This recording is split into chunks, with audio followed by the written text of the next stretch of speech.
आज की कहानी लोगों की सफलता का राज। एक बच्चा अपने पिता से पूछता है, पापा, आखिर महान शब्द का क्या मतलब होता है?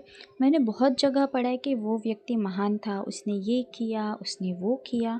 आप मुझे समझाओ कि महान लोग कौन होते हैं और वे महान कैसे बनते हैं?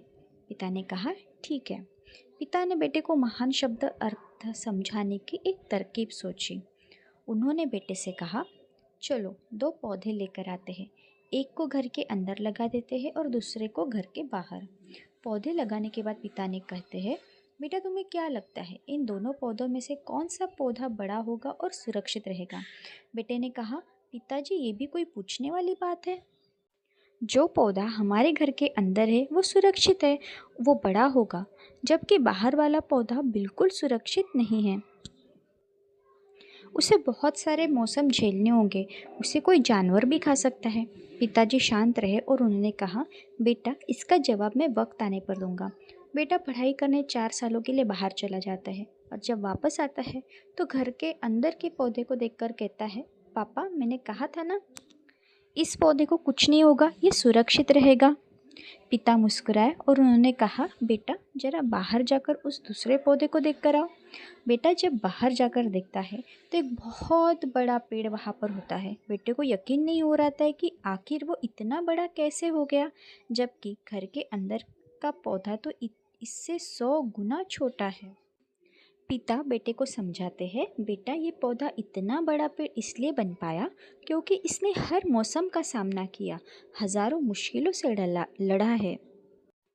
लेकिन अंदर का पौधा सुरक्षित होने की वजह से न ही उसने कोई मौसम का सामना किया, न ही उसे ठीक तरह से धूप मिली और इस कारण वो बड़ा नहीं बन पाया।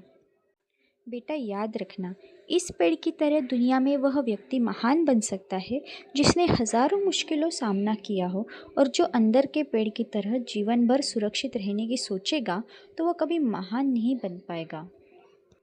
दोस्तों, इस कहानी से हमें ये सीख मिलती है कि आप कोई भी काम में फेल हो जाते हो तो दुखी हो जाते हो। आप ये नहीं सोचते कि आखिर उस काम में चूक कहाँ हुई, ताकि आप उस चूक को सुधार सको। अगर आप बीच में ही हार मान लोगे तो अंदर के पेड़ की तरह आप भी अपने जीवन में बड़े नहीं बन पाओगे। महान लोग महान बनने से पहले बहुत बार फेल हो चुके हैं, उसके बाद ही वे महान बन पाए हैं। अगर आप फेल होने के बाद भी अपने काम के लिए अड़े हुए रहते हो तो समझ जाओ कि आप महान बनने से कोई नहीं रोक सकता। बस आपको यह करना है, अभी कुछ काम याद आ रहा है तो उसे पूरा करो।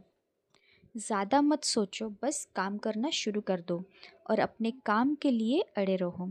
सो गाइज़, अगर आपको आज की स्टोरी पसंद आई हो तो आप मुझे कमेंट्स करके ज़रूर बताइएगा और मैं आपसे मिलती हूँ नेक्स्ट वीडियो में कुछ और नई स्टोरीज़ के साथ। तब तक के लिए bye bye and thank you everyone. Thank you.